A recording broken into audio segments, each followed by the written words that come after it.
Buenas tardes, me da muchísimo gusto ver por allí algunas caras conocidas, algunos alumnos, amigos y seguramente muchas otras personas que están con nosotros esta tarde. Gracias por acompañarnos en esta charla muy interesante que va a impartir nuestro invitado, Anthony Da Silva. Les pido de favor si se pueden encender sus cámaras para que los podamos ver, los podamos saludar y vamos a iniciar en un minutito. Antes de eso, si quisiera darles un resumen de nuestro invitado de honor. Anthony Da Silva es un fiscal adjunto jubilado de la Fiscalía Estatal de California, en donde trabajó por 29 años en la División Penal, sección de juicios orales, apelaciones y recursos.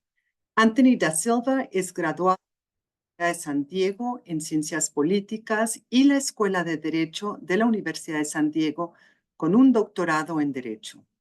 Él fue responsable de procesamiento de apelaciones penales estatales, oposición de peticiones de habeas corpus estatales y federales, litigios estatales y federales sobre la pena de muerte, juicios penales estatales y audiencias probatorias federales.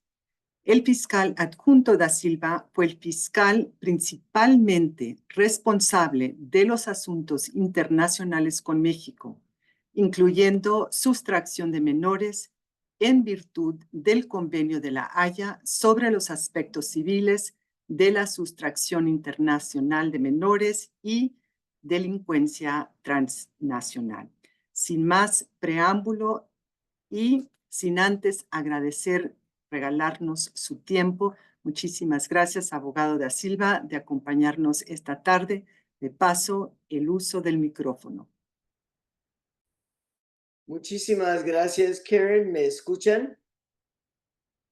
Muchas gracias. Es un honor estar con ustedes esta tarde o noche, dependiendo de dónde están, en un tema que para mí es muy interesante, muy importante, aplicar un tratado internacional que tiene implicaciones en el día cotidiano de las personas. Es algo que fue un honor de hacer en parte de mi trabajo. Entonces, quiero hablar un poco sobre el convenio, ¿no? ¿Qué está hablando un fiscal con ustedes sobre un convenio civil? Se ve muy interesante, ¿no?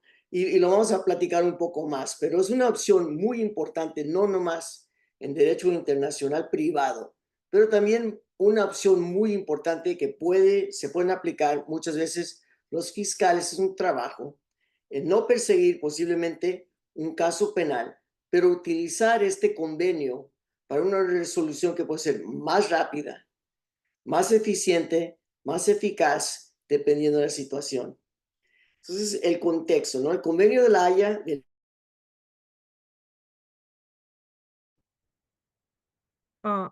Perdón, un momentito, Anthony, se están a unir. Ahí, perdón. Adelante. Gracias. Yo creo que automáticamente pasó el audio y me terminó. Yo creo que hay muchos oponentes míos, defensores, que quisieran hacer lo mismo, pero ahí seguimos. Regreso al convenio del 25 de octubre del 1980 sobre aspectos civiles del secuestro internacional de menores. Voy a hablar del convenio de La Haya en corto, ¿no? Es un tratado internacional que busca proteger a los menores, más que nada sobre los efectos nocivos de la sustracción y la retención a través de fronteras internacionales.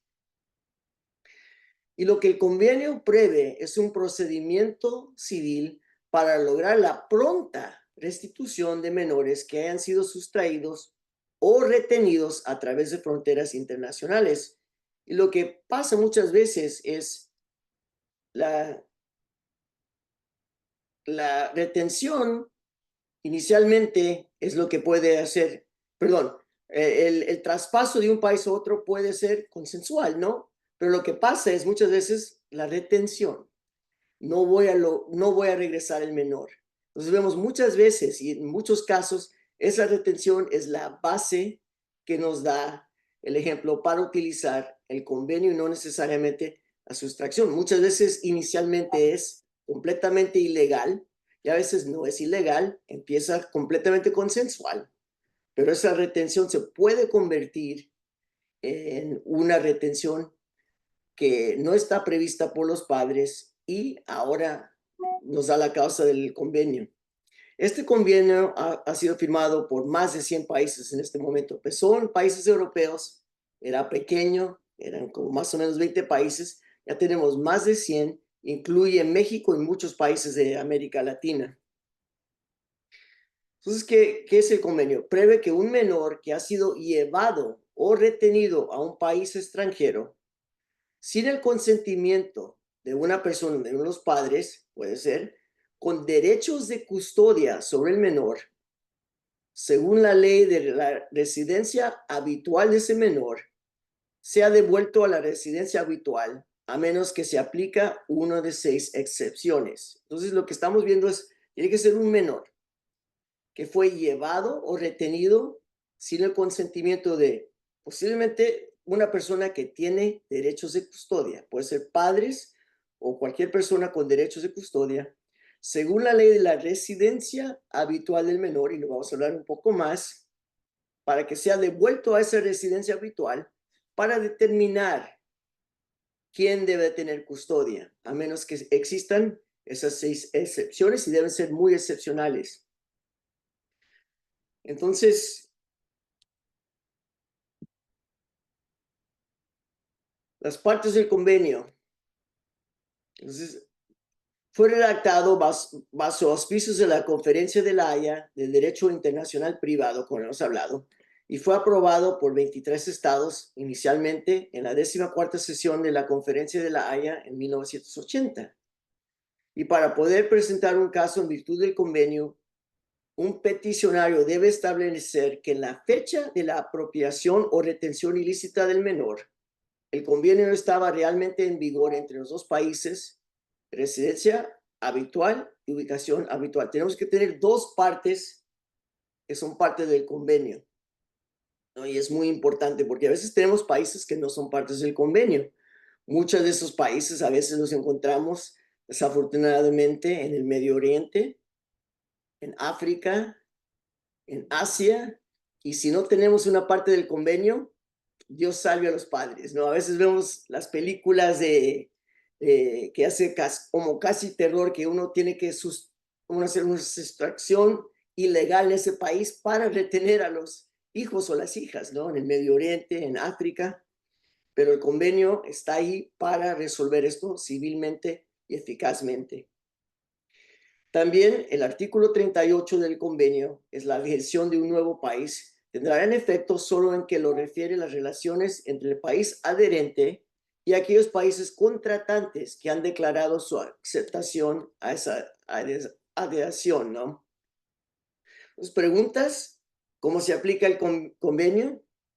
Estamos claros, tenemos que ser 2 partes y cada parte luego va a de ser, ¿no? Muchas veces cada país va a decir, bueno, yo quiero, tenemos el convenio y lo voy a hacer con México, por ejemplo, Estados Unidos, o con Chile, o con Perú, y cada parte puede hacer ese tipo de convenio y luego establecerlo, y lo hemos visto.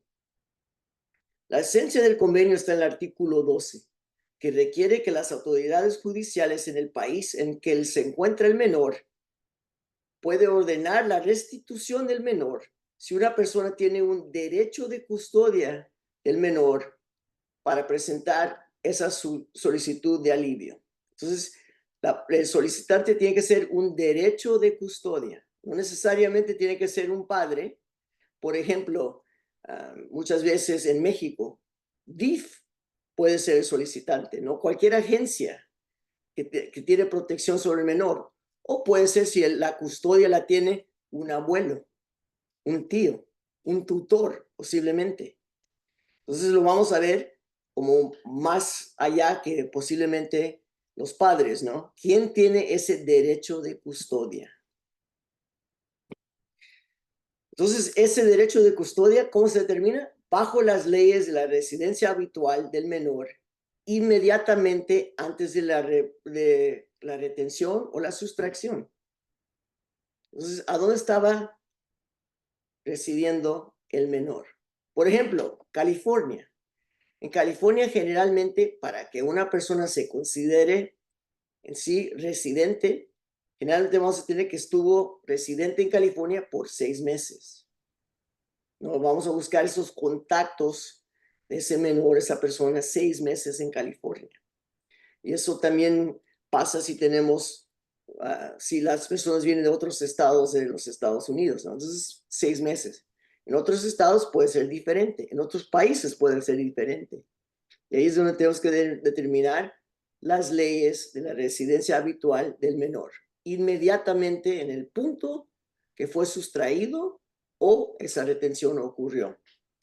Y las autoridades judiciales en que se encuentra el niño, que el menor fue sustraído o retenido ilícitamente en el sentido que vamos a hablar del artículo 3 del convenio.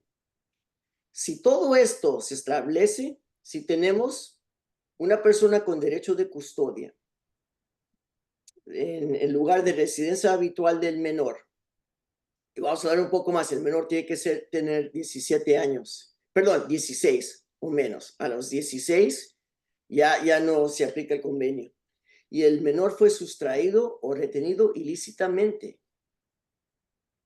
Tenemos una presunción legal que el tribunal del otro país debe de ordenar la restitución del menor al lugar de la residencia habitual. Esa es la presunción si no se aplican las excepciones que vamos a hablar. Entonces, ¿preguntas en este momento? ¿Vamos bien?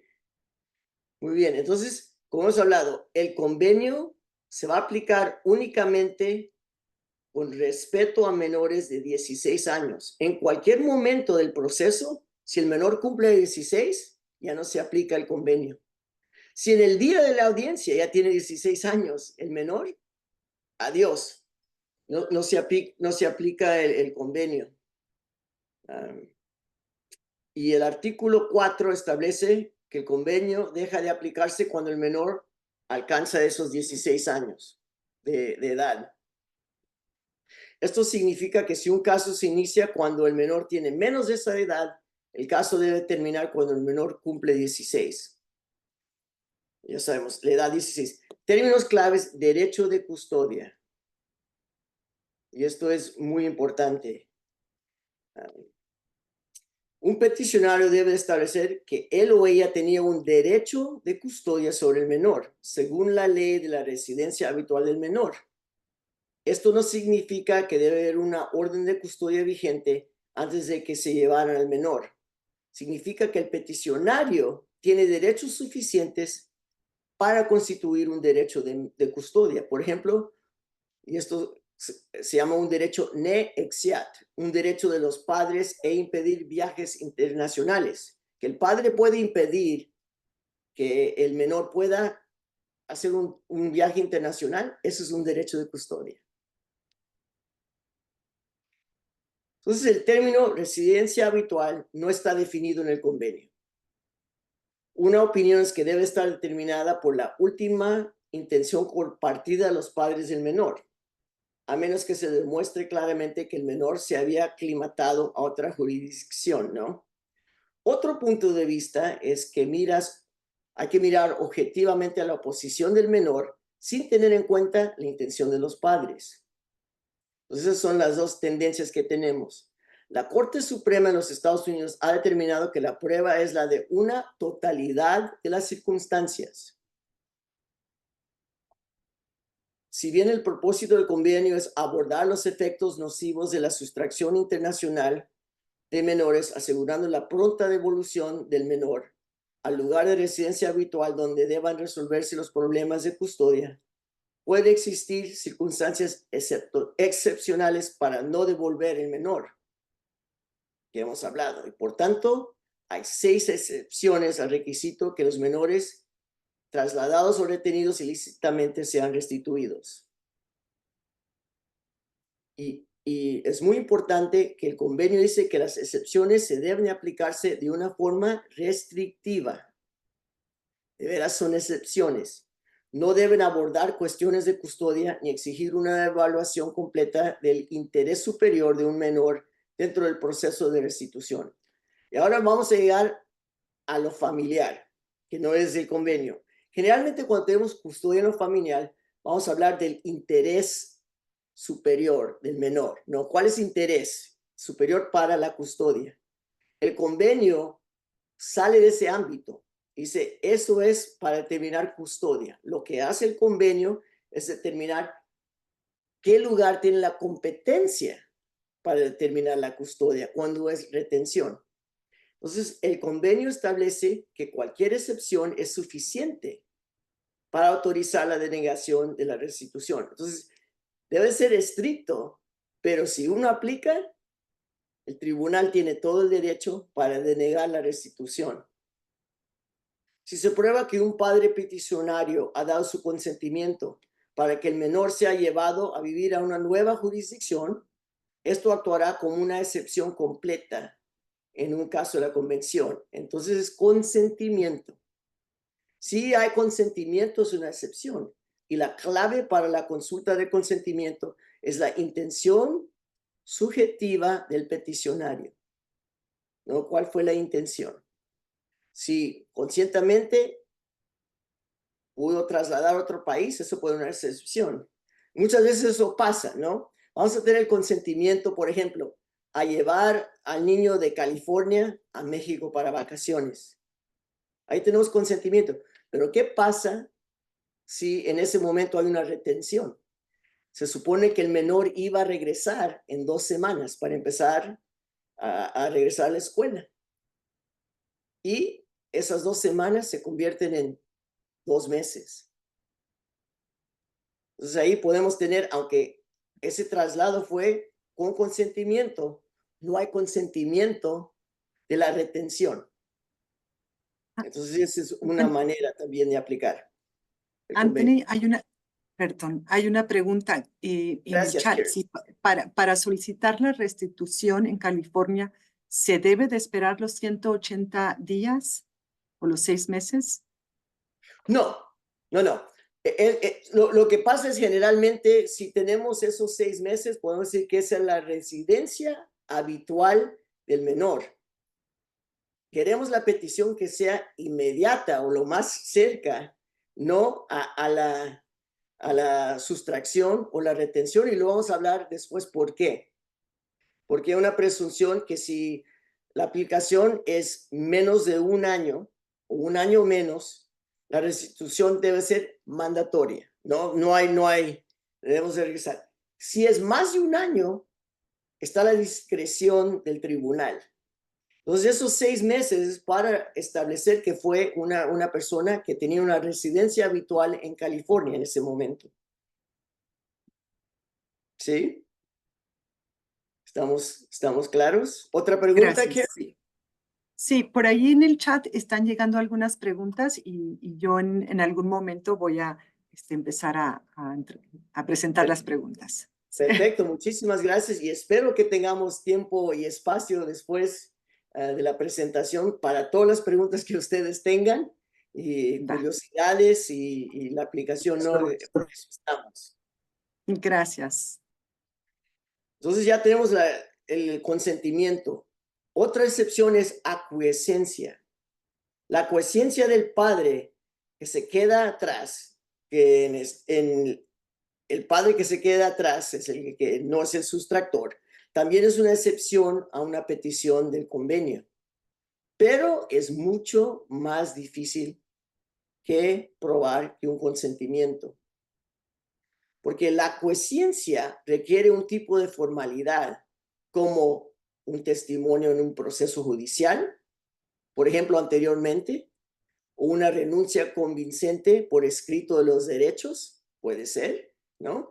Otra es una actitud constante de aquiescencia durante el periodo de tiempo significativo, ¿no? Por ejemplo, si muchas veces habían dicho, bueno, tiene que regresar el menor en 2 semanas y nunca regresaba en 2 semanas, regresaba en un mes y luego siempre era un mes y luego un mes o más tarde. puede ser que esa aquiescencia existía, ¿no? Dependiendo de cómo lo vamos a ver. Pero es mucho más difícil. La tercera es la excepción de las objeciones del menor. Y esto es muy interesante. Es muy difícil, pero a veces ocurre, ¿no? Una excepción es que el menor se oponga a la restitución y haya alcanzado una edad y un grado de madurez en que sea adecuado para tener cuenta de sus opiniones. Y ahí está la clave, ¿no? Que ese menor tiene una edad y un grado de madurez para que el tribunal tome en cuenta sus opiniones. Y para esa excepción hay una prueba de dos partes. Primero, vamos a preguntar si el menor se opone a que se devuelva a su lugar de residencia habitual. Esa era su residencia, era California, pero ahora está opuesto. Le gusta que está viviendo en San Miguel de Allende y no quiere regresar a San Diego por alguna razón. Está acoplado, tiene amigos, está en una edad que puede hacer esa decisión. Y segundo, vamos a preguntar si ha alcanzado el menor una edad y un grado de madurez en el que sea adecuado para tener en cuenta su opinión. A evaluar madurez del menor, el tribunal debe considerar hasta qué punto las opiniones del menor han sido influenciadas por un sustractor, ¿no? Vamos a ver si el padre o la madre sustractora están influyendo esas opiniones o no, o si es independiente esa opinión del menor, o si la objeción simplemente que el menor desea permanecer con el sustractor. ¿Qué puede ser?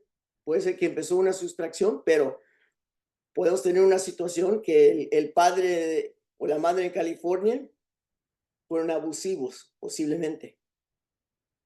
Eso lo tenemos que tomar en cuenta. Y ahora la situación, por ejemplo, en San Miguel de Allende, es mucho mejor para el menor que lo que estaba viviendo en California o viceversa. Y tomar eso en cuenta. Y el convenio no tiene ninguna edad definida para considerar cuándo el menor puede ser suficientemente, entre comillas, adulto para tener en cuenta su opinión. Y eso depende totalmente del menor y la consideración del tribunal, del juez, no viendo si el menor en sí tiene esa madurez y esa independencia de conocimiento y consentimiento para tener esa opinión. ¿Preguntas o dudas? Yo sé que posiblemente tienen varias. La otra excepción es de 1 año y resulta que habíamos hablado.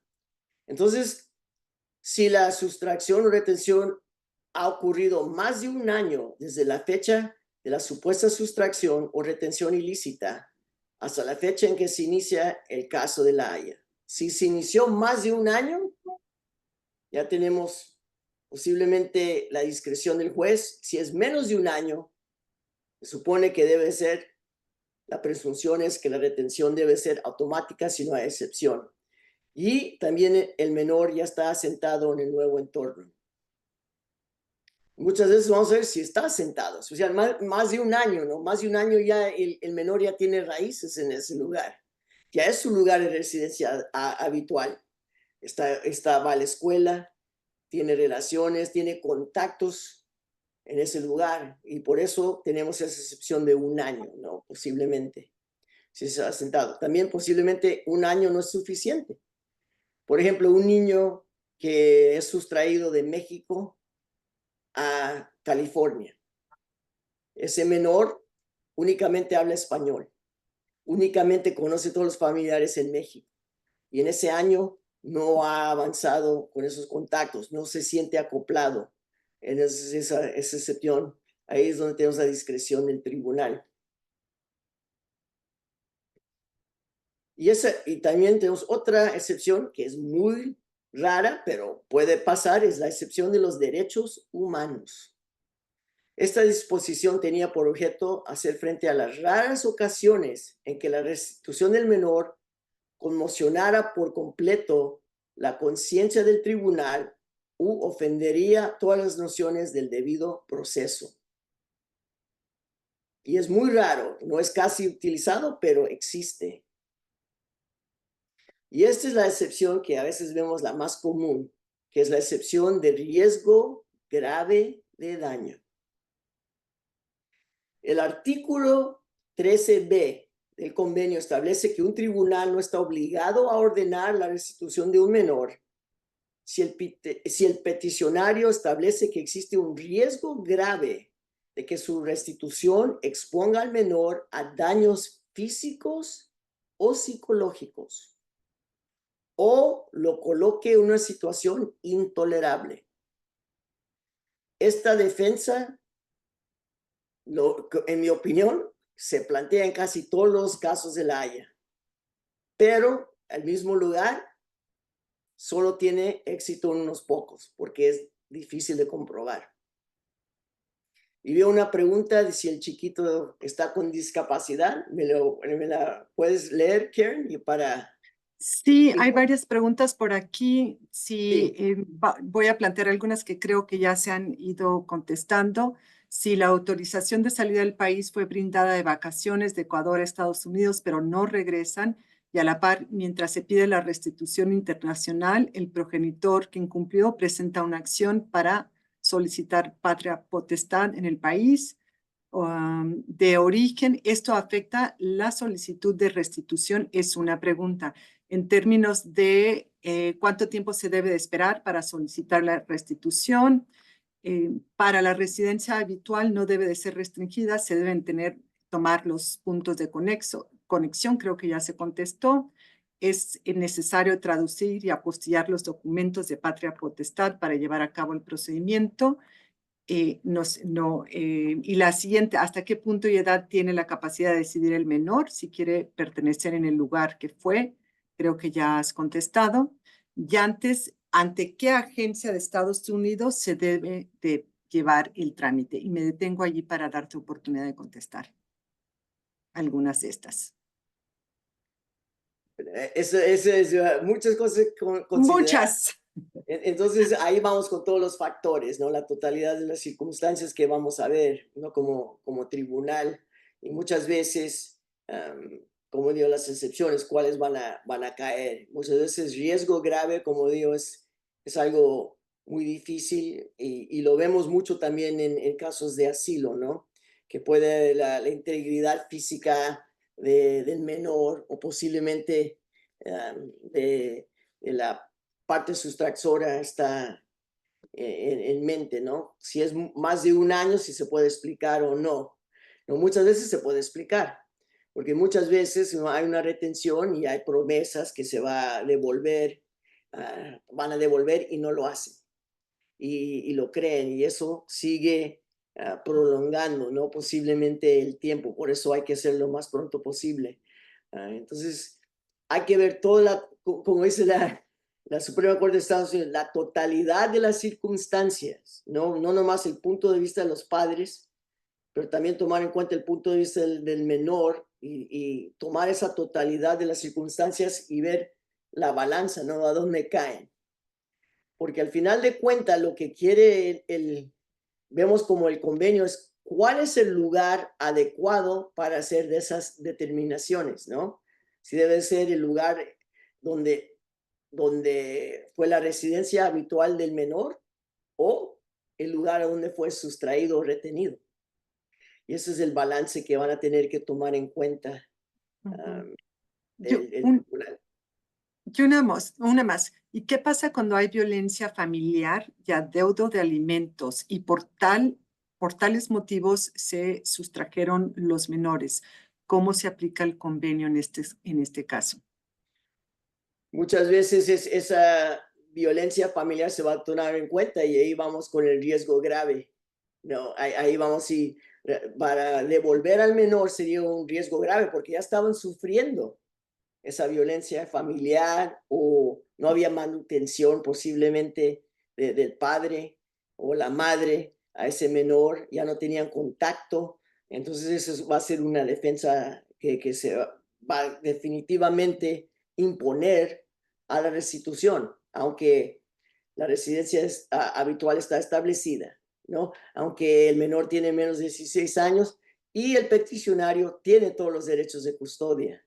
Ahí es donde vamos a ver esa excepción en ese momento y muchas veces va a ser alegado. Ahora, poder comprobarlo, eso va a ser otra cosa. Ahí es donde vamos a tener documentación, ¿no? Médica.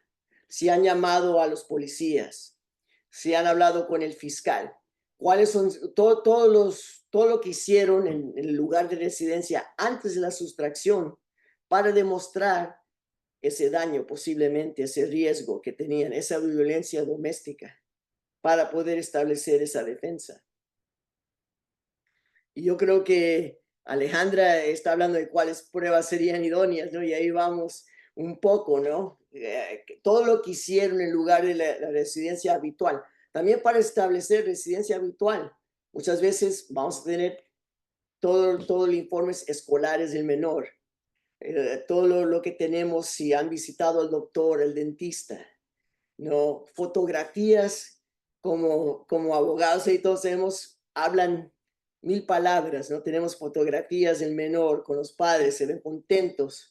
Todo lo que podemos para establecer esa residencia habitual. O también, si vamos en la defensa, todo lo que tenemos que han hablado sobre violencia doméstica, ¿no? Abuso psicológico.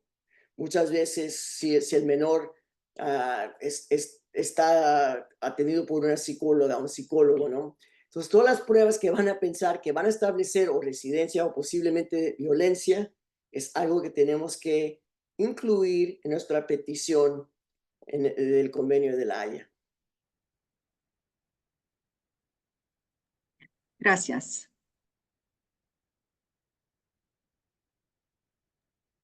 Muy bien, entonces ese es, hablamos un poco de riesgo de grave daño. Y en Estados Unidos estamos hablando de cómo se aplica, porque en Estados Unidos tenemos un código que establece la implementación del código, ¿no?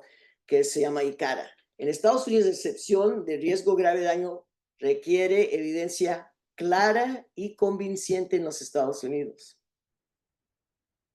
En México no creo, y en otros países latinos no tienen ese estándar, pero ese es un estándar de evidencia que tenemos en Estados Unidos. Entonces, riesgo grave por pruebas claras y convincentes. Entonces, la historia de la redacción del convenio establece que los redactores tenían la intención que sus términos fueran interpretados de manera restringida. ¿Cómo lo vamos a hacer? No lo vamos a ver muy grande porque es una excepción. Pero claro, todos los procedimientos, aunque son civiles, son del país en donde estamos en la audiencia, ¿no? Entonces tenemos que tomar en cuenta los códigos de procedimientos civiles generalmente en cualquier país de América Latina. En Estados Unidos sería ICARA, que es una ley federal para implementar el convenio que se aplica en todos los Estados Unidos. Entonces ahí es donde el abogado va a tener que usar su conocimiento, ¿no? Posiblemente, o el peticionario de cuál ley, de cuál procedimiento vamos a aplicar. Ahora, lo interesante es que el convenio habla de una interpretación uniforme, ¿no? Que se interprete el convenio de una manera uniforme por todos los países que son socios del tratado. Eso expresa a menudo afirmando que debe haber una definición autónoma de los términos. Entonces, el convenio se basa en la premisa básica que las autoridades de un socio del tratado confiarán a las autoridades de otro socio del tratado para manejar los casos de custodia o de sustracción de manera adecuada y justa. Y aquí vamos con cualquier tratado internacional. Tenemos que tener esas intenciones compartidas de los compactantes, no la buena fe. La buena fe que un juez en Perú va a tomar el asunto la misma manera que un juez en Estados Unidos o en México o en Holanda, ¿no? Y muchas veces lo que vemos en lo familiar, aunque es muy interesante, es que muchos de los procedimientos en lo familiar son muy iguales o muy estandarizados en muchos países. Entonces, el concepto que los menores sustraídos deben ser devueltos inmediatamente al país de la residencia habitual del menor para que los tribunales de ese país de origen decidan lo que es mejor para el menor es fundamental para la implementación de esa confianza uniforme, ¿no? Es regresarlos lo más pronto posible al país de residencia habitual para que ese tribunal, ese país decida esas preguntas de custodia, ¿no? ¿Cuáles son, qué es lo mejor para los intereses del menor? Ese es el concepto. Y la estructura del convenio requiere que un tribunal siga un proceso paso a paso para aplicar el convenio de manera lógica y correcta. Y estos pasos son los siguientes que deben de seguir. Primero, el tribunal debería fijar previamente la fecha a partir de la cual debe determinarse la residencia habitual del menor. ¿Cuál es la residencia habitual? Y ahí es donde cae entre la sustracción y retención. Estaba 6 meses en California o más antes de que fue sustraído o retenido, por ejemplo. Segundo, el tribunal deberá entonces determinar la residencia habitual del menor inmediatamente anterior a esa fecha, como hemos hablado, ¿no? ¿Cuál es la residencia habitual y cuál es la fecha inmediatamente anterior? A continuación, debe comprobar si el convenio estaba en vigor entre esos dos países, ¿no? Entonces tenemos residencia habitual, sabemos el día de la sustracción o retención y luego vamos a ver si el convenio estaba en vigor en la fecha del traslado o la retención ilícita entre el país de la residencia habitual y el país de ubicación habitual. Fácil si es Estados Unidos y México porque somos compactantes, o también México, Perú, por ejemplo, pero Estados Unidos con Arabia Saudita, ahí tenemos un problema, aunque tenemos residencia habitual, sabemos el día de la sustracción o retención, pero no tenemos un compactante. El cuarto paso es el tribunal tiene que determinar qué derechos tenía el peticionario en ese momento en virtud de la ley de la residencia habitual del menor y si esos derechos constituyen derechos de custodia en el sentido de convenio. Tenemos que saber si esa persona, el peticionario, tenía derecho de custodia sobre el menor. Eso es muy importante. Si no tienen derecho de custodia, no pueden ser peticionarios. Por ejemplo, un primo o un tío puede ser. Y veo que Mayra tiene una pregunta de lo complicado. Sí, lo que mencionaba es que en mi experiencia, cuando fui agente del Ministerio Público, precisamente trabajaba el delito de sustracción de menores. En el estado de Baja California, pues era constante que acudían ciudadanos a querer presentar su querella por el delito de sustracción constantemente. Inclusive había gente que tenía conocimiento de este convenio, exigiendo pues al Ministerio Público pedir una restitución del menor a manera internacional, pero pues ni siquiera se puede iniciar la querella toda vez que no contamos con ese presupuesto de que la custodia esté regulada. Y mientras lo tenga el padre o la madre en su caso, pues están en su derecho de estar ejerciendo su custodia. Entonces, esto era ahora sí que de todos los días, ¿no? O sea, constantemente, ¿sabe qué? No podemos iniciar su denuncia hasta en tanto exista una regulación de custodia, un convenio judicial que podamos, del cual podamos partir para ver si se da la modalidad de retención, que es lo más común que sucede, ¿no? Entonces siempre es un proceso largo el proceso civil para regular custodia. Normalmente este tipo de asuntos se van en rebeldía en lo civil porque la otra parte se encuentra fuera del país y ya con una custodia pues podemos iniciar un procedimiento penal, ¿no? Pero sí, hay muchos otros casos en los que la abuelita o la tía o se sabe que había otro familiar que no ejerce la custodia y pues ahí ya, ahora sí que otro gallo nos canta, ¿no? No, y Mayra, ese es un punto muy importante, no nomás en lo penal, pero también en lo civil, en el convenio. Y muchas veces vamos a tener personas que pretenden tener custodia, ¿no? Y no la tienen y pueden tener una intención ilícita, ¿no? Para tomar la cuenta de ese menor. Puede Sí, ser una persona que está transactando trata de personas, posiblemente. ¿Cómo lo sabemos? Entonces, eso es algo que tenemos que tener mucho cuidado, mucha cautela Y claro, nosotros que vivimos en la frontera San Diego, Tijuana, vivimos el movimiento completo de personas humanas. Y lo que pueden pretender es algo muy complicado, muy complejo, y de veras necesitamos esa certeza, ¿no? Antes de poder seguir el caso, o sea, penal, o sea, en lo civil. Y vamos a hablar algo un poco también y esto es en general, que el convenio dice que si vamos a hacer un movimiento o vamos a pensar en lo penal, no es compatible con el convenio. Tenemos que elegir si vamos a utilizar el proceso penal, por ejemplo, hacerle cargos al padre o la madre sustractora, o si vamos a ir en el convenio y lo vamos a hablar un poco más. Entonces, esa es otra decisión que ustedes tienen que hacer si son fiscales, y es muy importante, o también si tienen un cliente, cómo van a mover, si quieren ir a lo civil o si quieren lo penal. Entonces, si ya sabemos si tenían derechos de custodia o no, entonces el tribunal quinto tiene que determinar si el peticionario estaba ejerciendo esos derechos de custodia al momento de la sustracción o retención. Pues no nomás tenían derecho, pero estaban ejerciendo en el momento que fue sustraído o retenido el menor. Si no, ahí vamos un poco al consentimiento, ¿no? Sexto, el tribunal tiene que determinar si la sustracción o retención violó esos derechos de custodia. Y séptimo, determinar si se han establecido las excepciones. Si hay alguna excepción que se puede establecer o no.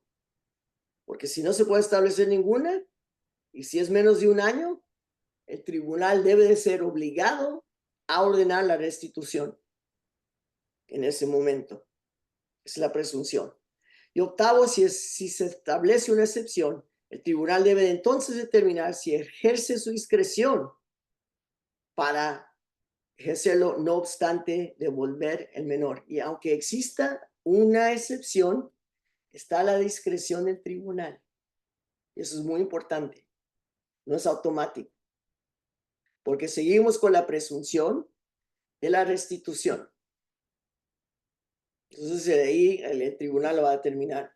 Noveno, a continuación, si un menor ha de ser devuelto al país de residencia habitual, el tribunal debería determinar las condiciones en que se va a realizar la restitución. Eso es muy importante, ¿no? Lo puede hacerlo condicional un poco. Y finalmente, si se concede una petición, el tribunal debe determinar los honorarios y gastos legales si hay para pagar al demandado. Y eso está establecido en el convenio y por eso es civil. Esa es restitución. Y después voy a hablar de acceso, que es la otra cosa que vemos como el derecho de visita, de contacto.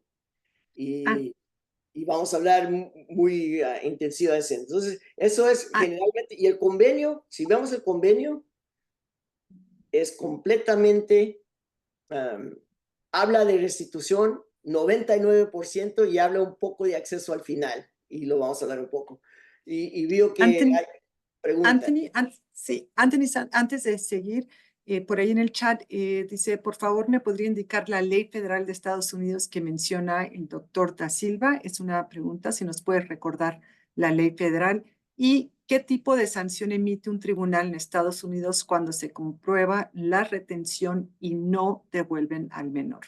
Son dos preguntas por allí en el chat. La tercera, ya permitimos que sigas adelante. ¿Cuál sería el sistema jurídico que se aplica desde donde se solicita o a donde se emite? ¿Y cómo es la solicitud entre los países?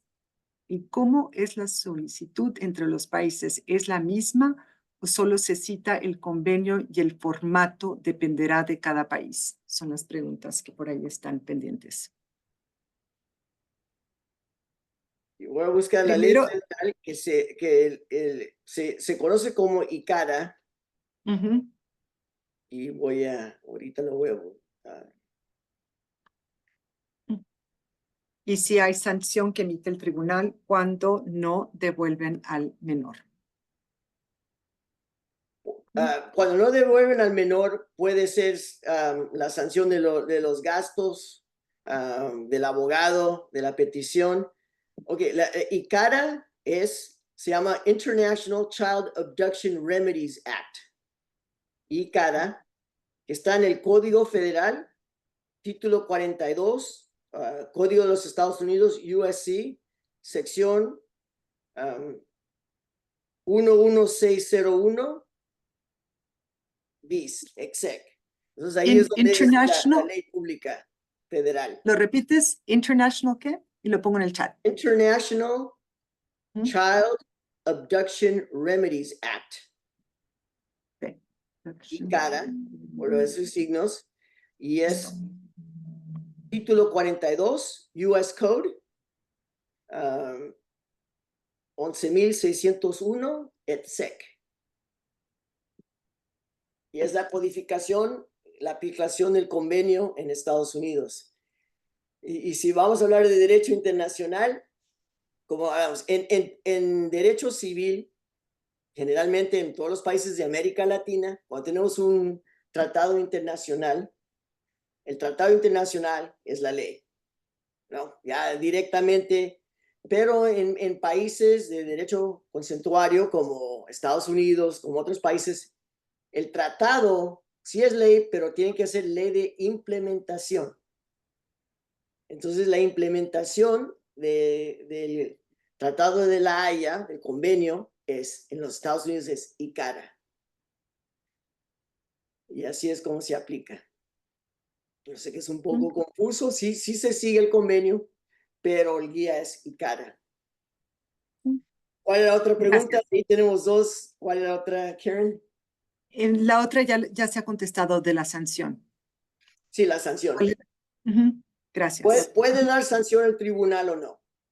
Todo depende y a veces no va a sancionar porque muchas veces la excepción el tribunal lo va a tomar en cuenta, pero tiene todo el derecho de sancionar y hacer honorarios. No va a sancionar directamente porque es lo civil, generalmente el reclamante o el demandante, pero los honorarios sí se van a conceder a los abogados posiblemente.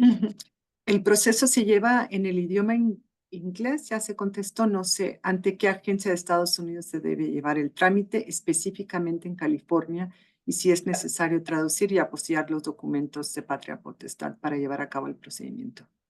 Muy buenas preguntas. En Estados Unidos, generalmente todos los documentos, por ejemplo, yo hacía todos los cantos salientes a México, todos los documentos que nosotros mandábamos, por ejemplo, a México, estaban en traducción, completamente los dos idiomas. Por ejemplo, cuando entra a México se hace una traducción, pero nuestra oficina traduce un poco más antes de mandarlo al tribunal. En Estados Unidos tenemos muchos intérpretes en todos los idiomas. El juicio, perdón, la audiencia y todo va a ser en inglés, pero las partes tienen derecho a un intérprete completamente. Entonces va a ser en inglés, pero va a tener la interpretación y si hay duda, así va a ser manejado. La otra, muchas veces, si es México, gracias, los consulados tienen muchos contactos de abogados para poder ayudar posiblemente las partes. Pero lo que tenemos muy interesantemente en California, y no más en California, es que las fiscalías de condado trabajan como, le decimos aquí, un brazo derecho del tribunal. No representan las partes en casos familiares, incluyendo del convenio, pero ayudan al tribunal para informarle y agilizar el proceso. Y eso es California es el único estado que maneja eso en los Estados Unidos. Entonces, si tienen un caso en California, entonces se les va a hacer más fácil. ¿Otra pregunta? Sí, ¿en qué momento del proceso se emite una alerta a través de Interpol para restitución obligada del menor? Muy buena pregunta. Ya estamos hablando un poco de prevención. Porque utilizamos mucho a Interpol. Generalmente si hay una sustracción internacional, vamos a comunicarnos con el Departamento de Estado y con Interpol para poner puede ser una alerta ámbar, una alerta roja. También utilizamos la alerta ámbar y muchos estados en México lo tienen y eso ayuda mucho para, no nomás la prevención, pero también a veces lo más difícil es localizar a los menores sustraídos, ¿no? Localizarlos para saber a dónde comenzar el estado. Y muchas veces no poder localizarlos es algo que es un obstáculo. Yo tuve un caso donde el menor fue sustraído por un padre y sabíamos que el menor estaba o en México o en Belice o en Guatemala. Porque el padre se movía, era un maleante y se movía. Yo hice 3 peticiones, una en México, una en Belice y una en Guatemala, hasta que regresó a Chetumal, la agarramos en México y ahí terminó. Entonces, muchas veces localizarlos, rastrearlos es muy difícil, pero es parte del trabajo que se tiene que hacer. Si prueba la sustracción o retención, se ordena la restitución, ¿esa resolución es apelable, Anthony?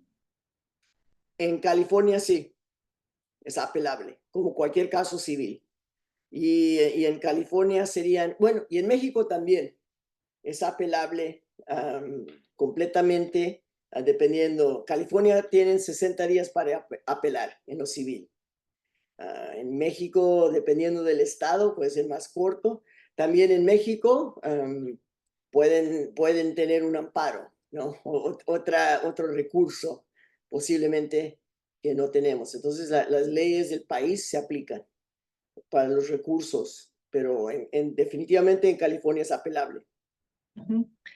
Tenemos por aquí muchísimas preguntas, Anthony. No sé si tenemos como unos 10 minutos más, si quieres, si todavía hay material a cubrir o nos Voy vamos. rápido en acceso unos 5 minutos y luego dejamos tiempo para 5 minutos más. Bueno, Okay. acceso generalmente se toca muy poco. El artículo 21 prueba que una solicitud para arreglos de organizar o garantizar derechos de visita. ¿No? Y muchas veces lo que quieren los padres es visita, es acceso al menor y no la restitución.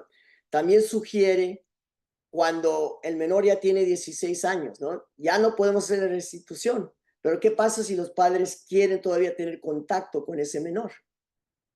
Y eso es muy importante, muy efectivo. Entonces, esos derechos de acceso es algo también que se puede pensar si no hay restitución o a veces los padres nomás quieren acceso en ese momento posiblemente. Está previsto por el artículo 21, no dice cómo hacerlo, no hay mecanismo. Afortunadamente, la Fiscalía del Estado de California ha trabajado con la Secretaría de Relaciones Exteriores de México, con el Secretario de Estado de Estados Unidos y con la Universidad de San Diego para hacer un programa de piloto para hacer mediación de casos de acceso. Y ese es el futuro y ahí viene. Y lo digo con mucho orgullo que va a ser la Universidad de San Diego. Y ese programa piloto no existe en ninguna parte del mundo que yo sepa, en el convenio. Y los vamos a empezar a trabajar. Entonces, eso es todo lo que voy a decir sobre acceso. Si ven el convenio está al final, si ven el comentario, pero acceso es considerado muy importante por el tratado, pero no sé cómo hacerlo y yo creo que la mediación es una manera que va a suceder y que va a ser muy eficiente, eficaz y ojalá tome viento y pueda volar a través de la Universidad de San Diego. Pues ahí dejo las preguntas, el tiempo que nos queda. Muchísimas gracias, Anthony, por la exposición. Por allí hay una pregunta que dice, ¿qué legislación se aplica? ¿La del país en donde está el menor o el país donde reside? Esa es Va a ser una en el pregunta. país, va a ser en el país donde está el menor. La audiencia va a ser en el país donde está el menor, pero igualmente la presunción es restitución al lugar de residencia habitual. Entonces, si el menor está en México, vamos a utilizar la ley mexicana, los procedimientos mexicanos. Si está en Perú, igualmente. Si está en California, vamos a la ley de California. especialmente.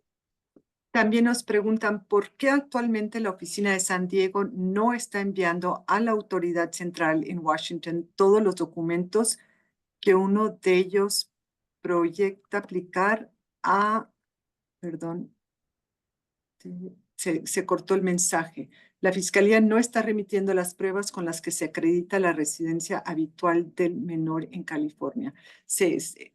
Hay por ahí se cortó el mensaje, pero no sé si sabes, tendrás información sobre esto. Generalmente, si tenemos todos los documentos, se van a incluir en la petición. Eso fue mi manera. Entonces, si tenemos todos los récords escolares, las visitas al doctor, todo eso se incluye. Actualmente no estoy seguro, pero puedo decir que todo lo que va, primeramente, por ejemplo, de California a México, va de San Diego, que hace todos los casos salientes a México, va al Departamento de Estado de los Estados Unidos primero en Washington. Y ellos revisan toda la documentación para ver si está completa y correcta antes de mandarlo a México. Si ya está valorada por el Departamento de Estado, nos dan la luz verde y lo mandamos a la Secretaría de Relaciones Exteriores en la Ciudad de México, que también lo van a valorar, van a ver todo. Si algo falta a criterio de la Secretaría de Relaciones Exteriores, nos van a contactar. Nos van a decir, tenemos una duda, necesitamos otro documento, antes de mandarlo al tribunal estatal donde encontramos al menor.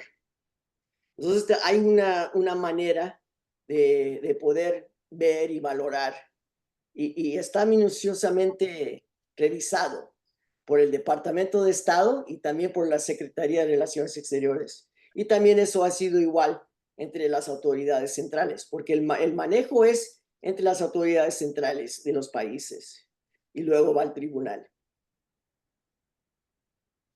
Excelente. Nos quedan algunos minutitos. No sé si alguien quiera abrir por ahí su micrófono con una pregunta breve a nuestro expositor. Tenemos 4 minutitos por allí.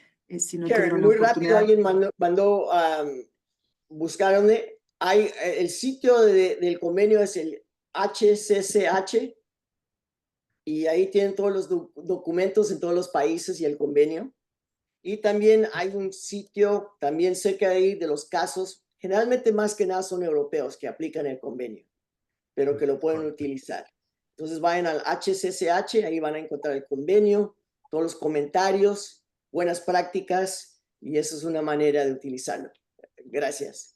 Muchas gracias. Por ahí también en el chat puse mi nombre, Karen Sigmund. Soy la directora de posgrados, programas internacionales y diplomados de aquí de la Facultad de Derecho de la Universidad de San Diego. Algunos ya están levantando la mano para el programa piloto de mediadores. Favor de enviarnos su nombre, información. Igualmente, si tienen cualquier duda sobre nuestra maestría en Derecho estadounidense, nos pueden enviar un correo. Ahí les puse la liga para ese programa y pueden consultar nuestra página de internet para otros cursos, otras charlas que tenemos. Por allí también estoy viendo que creo que la pregunta de Alma, de María Ruiz, ya se contestó y está otra persona con iniciales que también tenía la mano levantada desde hace un momento. Si gusta hacer su pregunta antes de cerrar, eh, Sí, abogado. gracias. Sí, gracias. Mi nombre es José Alberto Abramo Martínez. Abogado, felicidades. Muy acertado muchas cuestiones. No más en cuanto a la presentación de la sustracción, la denuncia, la Autoridad Central de Estados Unidos también en Sacramento se tiene que ir a Washington. La otra la opción es que acudan directamente a la Secretaría de Relaciones Exteriores. La práctica también se puede hacer y puede ser desde tribunales locales o federales. Mi pregunta va más encaminada a cuestiones de medidas cautelares buscando la finalidad de la propia convención. Es precisamente la restitución inmediata.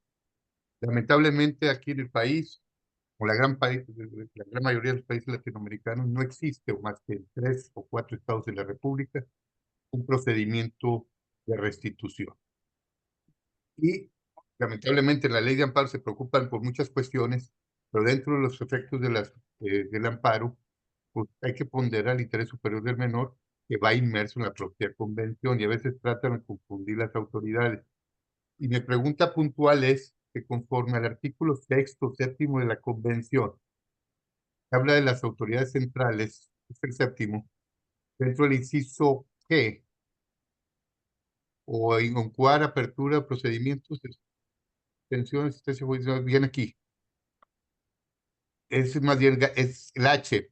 Garantizar desde el punto de vista administrativo la restricción de menor sin peligro y ello fuese necesario, pero también otorgar las medidas cautelares, es una efectiva manera efectiva, dice, cuál o facilitar la apertura de un procedimiento judicial administrativo con el objeto de conseguir la restitución del menor y en su caso permitir que se regule o que se ejerza de manera efectiva los derechos de visita. Y también viene una de garantizar desde el punto de vista administrativo, mantenerse mutuamente, bueno, las medidas cautelares deben de dictar más que todo, creo que viene en el 7º, como autoridad central o aplicarlas como autoridad jurisdiccional, la restitución provisional del menor para evitar que el menor sufra más daño, como el caso de Abutanabot, o en su defecto, en base a las tácticas dilatorias que tiene el padre sustractor, va en contra de eso, por eso se hizo la convención. Entonces, no se, la restitución provisional pudiera ser una medida cautelar que se puede dictar en un procedimiento. No sé si en Estados Unidos lo apliquen o en otras partes de Latinoamérica, porque acá puede ser el procedimiento, puede ser es optativo la apelación en contra de la restitución del procedimiento, luego viene el amparo, ya se dijo que no es amparo indirecto, ya se dijo que es amparo directo, pero este procedimiento para llegar pues, va a 4 años. Entonces ya cuando se aplica las reglas del 12, te aplican las del 13, ya tienen 3 años aquí en el país. Entonces viene lo de la declaración del menor, oye, cualquier momento se debe hacer. Yo lo creo que es restrictiva, que debe ser solamente una vez porque puede cambiar opiniones. Aquí ya te doy un carro a los 15 años, aquí te puedes ir a la discoteca, en Estados Unidos estarías trabajando y aquí en México no. No sé cómo ves. Y yo lo veo muy importante, colega, y por eso necesitamos procedimientos de restitución, audiencias rápidas para determinar eso. Y lo que hemos visto, y yo creo que México va en buen camino. Yo creo que van a incorporar al Código de Procedimientos Civiles procedimientos para casos de sustracción de menor de la Haya. Pero el problema que vemos muchas veces no nomás es la demora. Primero, la demora de encontrar al menor. Segundo, la demora de la audiencia. Y esa audiencia, si se estanca por posiblemente un amparo, una apelación, y ahí vamos con el problema. Y con Perú, colegas y amigas peruanos, los saludo, pero Perú sabemos que esto va hasta la Suprema Corte de Perú y esos procedimientos duran 5 años. Una manera, desafortunadamente, colega, de hacerlo es cuando tenemos una orden de restitución, es ganarle al amparo o ganarle a la apelación y tener un plan de restitución rápido para regresar al menor y quitarle la competencia. Entonces, y también en México, perdón, en California lo hacemos a México. Generalmente, si no van a apelar, vamos a regresar al menor a México lo más pronto posible. Y es desafortunadamente, si no tenemos una manera de que estas audiencias sean rápidas y determinar esas cuestiones muy rápidamente, caemos a esa trampa de que ahora son años y claro que después de años ya está el menor, no nomás adulto, 16 años o más, pero también posiblemente más que acoplado, adecuado y como residente de su nuevo país, aunque esa retención o esa sustracción fue ilegal. Eso se trabaja con las autoridades centrales de los países para tratar de hacer los procedimientos muy rápidos. Me mandaron a Brasil para trabajar con ellos exactamente con eso, por esa razón, que tenían procedimientos de 5 años o más, que en California, si llega un caso entrante, se va a resolver en 60 días generalmente. Entonces ya vemos el desbalance muchas veces, y las autoridades centrales también tienen su marcador, ¿no? Si un país no está restringiendo, ahí es donde vamos con la cooperación internacional, las autoridades centrales, para regular que esos procedimientos sean rápidos, que sean justos, y que tengamos eso. Y ahora estamos hablando algo que de veras lo vivimos, pero se depende también en nuestras autoridades centrales, en nuestros gobiernos, para resolver. Muchísimas gracias, abogado Anthony da Silva, por regalarnos su tiempo esta tarde, y a todos los que estuvieron con nosotros en este Zoom. Muchísimas gracias por las preguntas, por su interés. De nuevo, por allí colocamos información de nuestros programas. Mi correo, si tienen cualquier duda, espero nos puedan acompañar en la siguiente charla virtual el próximo mes. Muchas gracias a todos. Excelente tarde. Hasta luego. Gracias. Gracias. Gracias, buenas tardes.